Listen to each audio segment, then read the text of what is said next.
Okay, so it is the 20th of August 2024, and I feel incredibly lost. Okay, first of all, just to let you know, I am feeling a bit under the weather at the moment. I'll be fine. It's just a minor thing, coughs and sneezing and whatever. So if I do end up getting close to coughing, I'll try and pause the video. But anyway, I just wanted to talk to you about this month because it's been really, really great for me on one hand and not so great on the other. Great for me as far as personal life is concerned, and on the other hand, as far as BookTube, not so much. So let's discuss. For the past month and a half, and so not just this month, but including last month too, off and on, I was going to see a friend quite a bit. So I've probably seen my friend, 4-5 times, and it wasn't just a quick, catch up and bye. It was, I went to their place, stayed at their place for many, many nights, then would come back home, be home for a couple of nights, and then go back again. And the last time it happened, I was at my friend's place for 2 weeks, 2 whole weeks. So yeah, but it's done a lot for me personally. It has really helped me because I don't socialize as much as I should. I do, don't get me wrong, I socialize online, but I don't socialize in person as much as I should. So I'm trying to change that up, and so is my friend. So we're both, trying to catch up quite a bit. And obviously, as I say, this is a great thing for me personally because it allows me to go and socialize and have fun with my friend. But at the same time, then I come back home and realize, oh my gosh, I have all this stuff to do for BookTube. And here is a massive example for you to know why I'm saying, oh my gosh, I have so much to catch up on. It is the 20th of August. I have completed 0 books. So I'm kind of in a situation where I'm trying to work out what I'm going to do because I like to read 12 books a month, and that's definitely not going to happen this month. So what do I do? It's extremely stressful not knowing. So I decided to put a plan into place, and just wanted to let you all know what's going on. So let's quickly turn to Dark Flame by Alison Noel. This is, I think it's book number 4. Yes, book number 4 in the Immortals series, and it's on my SAS list. I'm halfway through this book. I have 3 hours left on the audiobook. I will be getting this book done. But the question becomes, what do I do from there? Because, as I say, there's no way I'm going to get through 12 books if I haven't even finished the first one, and we've got about 10, 11 days left of August, and that is it. So what I've decided to do is, after I finish Dark Flame, I'm going to move on to my Campers and Criminals books. That is because they are a top priority. Not only are they on my SAS list, I also want to get through all of them this year, and we read 3 of those books a month. So if I decide to shelve the 3 Campers and Criminals for this month, then next month I would be reading 6. So obviously that's not going to happen. I have a very, I was going to say a similar situation, but the exact same situation with the Famous 5. I am currently trying to get through all 21 books in the Famous 5 series, and at the moment I'm now reading 3 books a month, so same deal. If I push them over to September, I'll be reading 6 Famous 5 books in September. So I think that's the best thing to do. Finish Dark Flame, then get on to my 3 Campers and Criminals, then get on to my 3 Famous 5s. After that, what do I do? Well, I'm going to read from scratch, which is the 5th book in the Housemates series. And again, sorry about my voice. I'm just confirming. I think it's the 4th or 5th book it's one of the 2, in the Housemates series by Jane Northcote. I'm going to read that one as the last book I complete this month because next month I'm reading the next one anyway, and I'm very close to finishing out that series. So what this means is that I am going to begin Sorrow and Starlight, which is book number 8 in the Zodiac Academy series, which I should have read first, which I normally would have. I'm going to begin that within the last couple of days of August and finish it off in September. Initially, my goal was to read Sorrow and Starlight, Light, yes. I keep getting it confused with Brandon Sanderson's Starsight. So, Sorrow and Starlight. As I said, starting the last 2 days in August and continuing on in September. And then my plan was to read the novella book 8.5.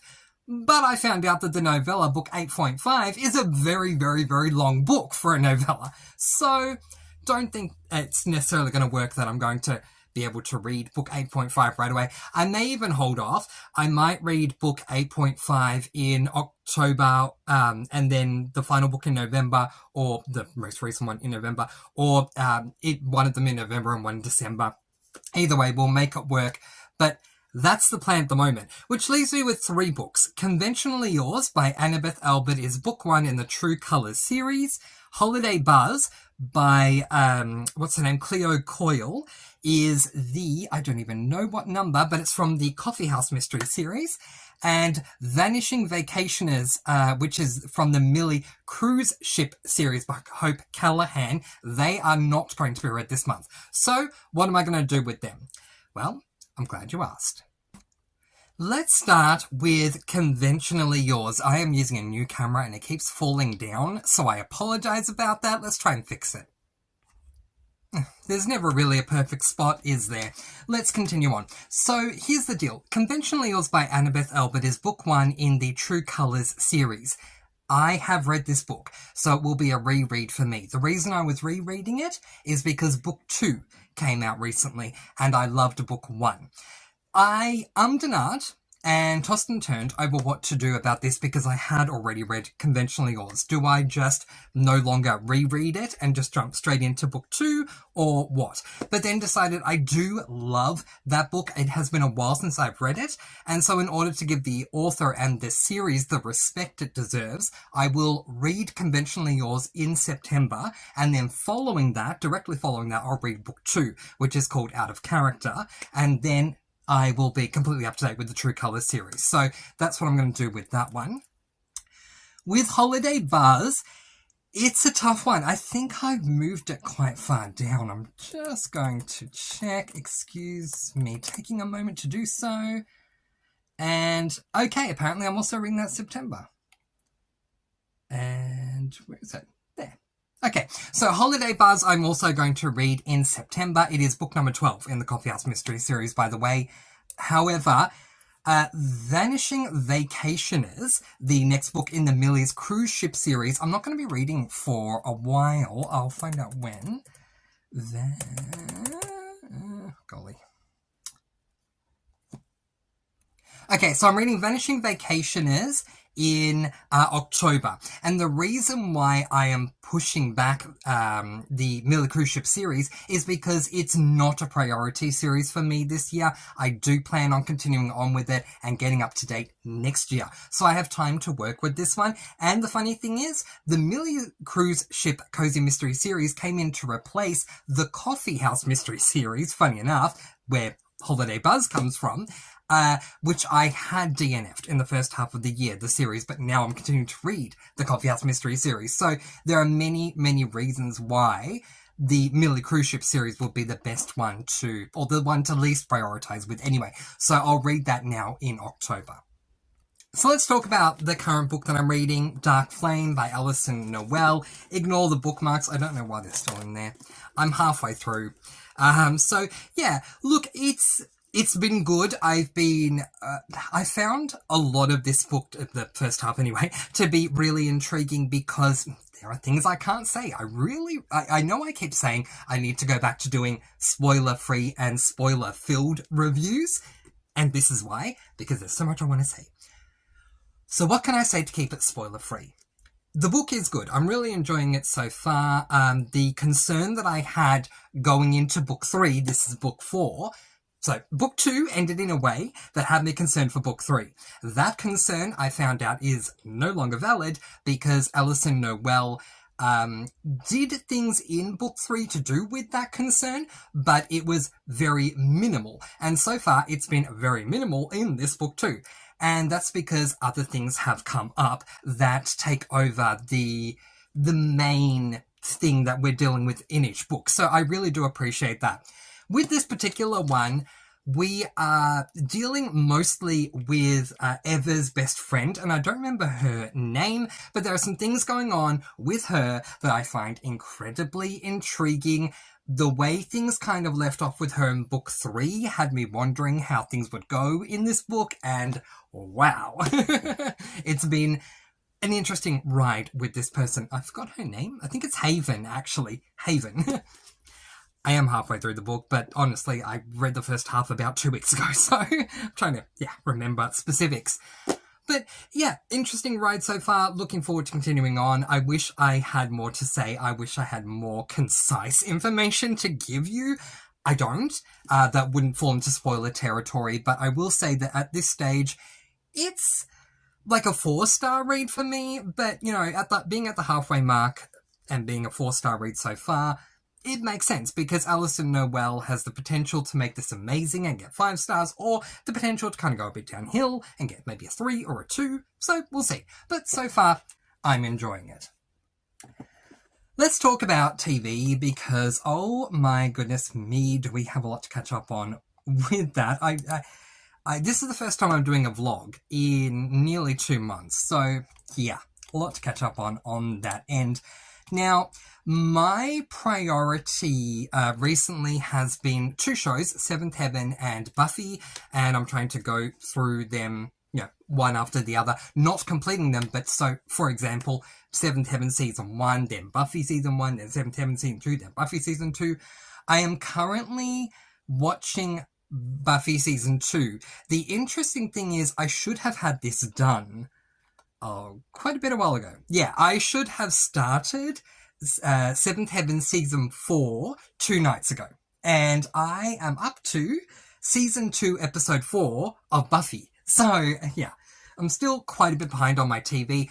But the reason for that has to do with a lot of things, including the fact that I have been away, but also there were some other shows that really piqued my interest. One of them is, of course, US Big Brother, and yes, I am completely up to date as of the 20th of August. I am really intrigued to see what's going to happen because we know who's nominated. I was very surprised with who was nominated. I was surprised with who was evicted last week. It's been an interesting time. Let's quickly talk Big Brother because this is the vlog. Haven't spoken about Big Brother yet, but it is Big Brother US Season 26, and it has been really interesting. The twist this season seems to be that there is an AI robot that lives in the house with them. I'm trying to remember what her name was. Ainsley, I think it was. And so that makes things, I guess, a bit interesting, but I honestly thought that the AI robot would affect the game a whole lot more than Ainsley has so far. There's still time for that to happen, but it just seems that Ainsley is, I don't know, it's more the theme. So it's, Big Brother always has a theme every single year, and I really do appreciate that. Like, last year, I think we had the multiverse, so it was like the comic book verse and the spooky verse and whatever else. And this year, it's just like the one overarching AI deal. But, so yeah, I was very surprised that, it hasn't been used as much as I thought it was going to. But in saying that, it is what it is. I like most of the housemates. I don't think I have an issue with any of them. It took me a while to remember Rubina's name because Rubina did not get a lot of airtime in the first however many weeks. So it took me a while. But then, of course, there is that... I don't know how much I can say it's not a spoiler, but I'll say this because that's not a spoiler. There's the romance that Rubina's involved in, and that brought more attention to her as well, obviously. Last week's eviction was incredibly shocking. I'm not going to reveal it. If you've seen the episode, you know who was evicted last week, and if you haven't, I won't say a name so that you can catch up. But I was extremely surprised with what happened last week. Was I upset? Not necessarily, because the house guest that I think everyone thought was going to go that didn't go is my favourite house guest. So I was happy, but I was very shocked. And I was watching the eviction with my friend, and my friend liked the person that was evicted. So it was like we had the person that I like and the person that they like and someone else entering into the BBAI arena before the eviction was going on. It was like, oh my gosh, which one's going to go? But yeah, I was happy that mine stayed.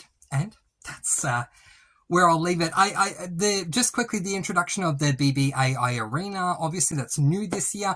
I like the idea. I think that to keep things fresh, you have to mix things up and try and incorporate new and different, fresh things into the game.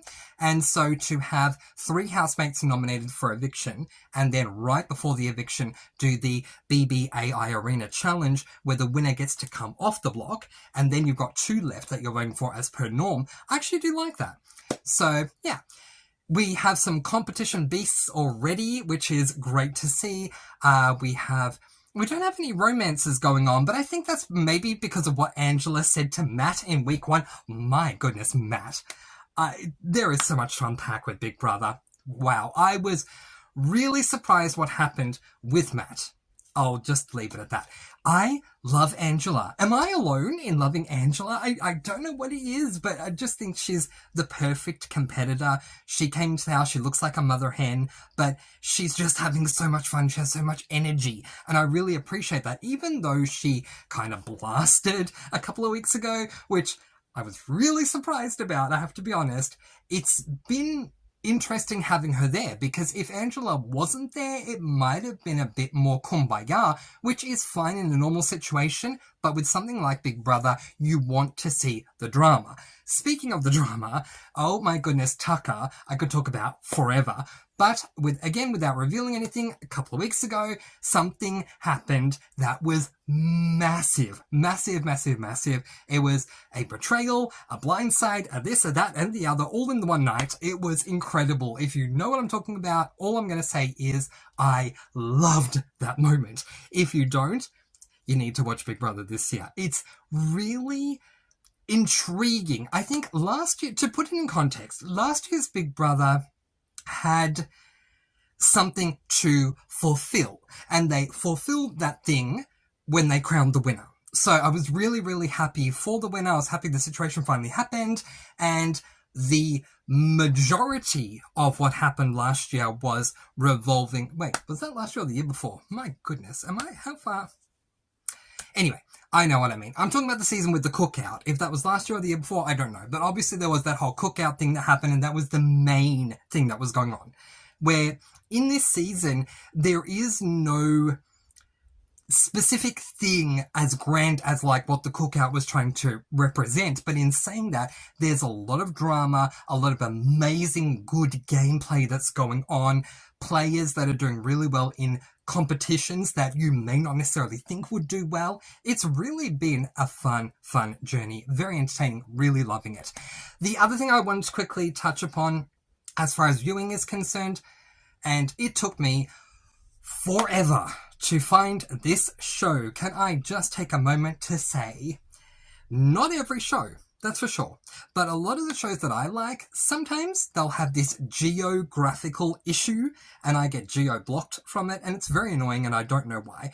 But the show I wanted to watch is called In the Arena, Serena Williams. And it is an 8-episode documentary of retired tennis player Serena Williams talking about everything to do with what she was feeling, going through, experiencing, whatever, through the course of her career, with nothing left untouched.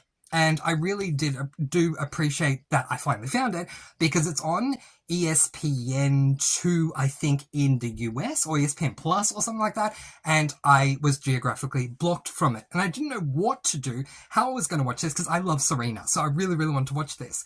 And then I found out that in Australia, In the Arena, Serena Williams is available on KO Sports. So I subscribed to KO literally for this show. I watched the first 5 episodes, which is up to date. There are going to be a total of 8, and it has been amazing so far.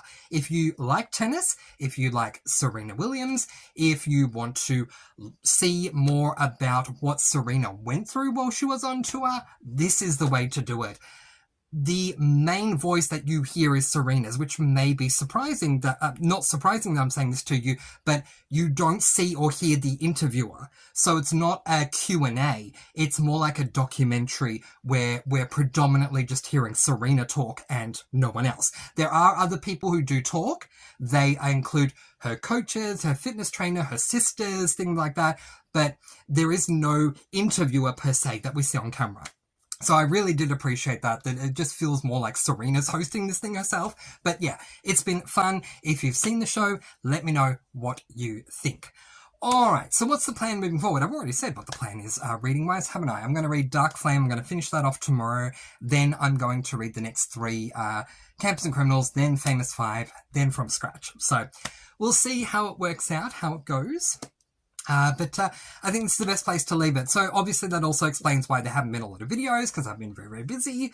But I'm back now, so I do plan to do a lot more. All right, let's leave that there. Let's wrap it all up. At least I've had the chance to give you all a bit of an update as to what's been going on. I hope you're all doing very well with your reading this month. I'm sure you're all doing much better than I am. And I will see you in the next video. I'm letting you go with peace, blessings, and so much love. Please do be kind and love one another and spread your sparkling energy all throughout the world. And until next time, happy reading. Bye, everyone.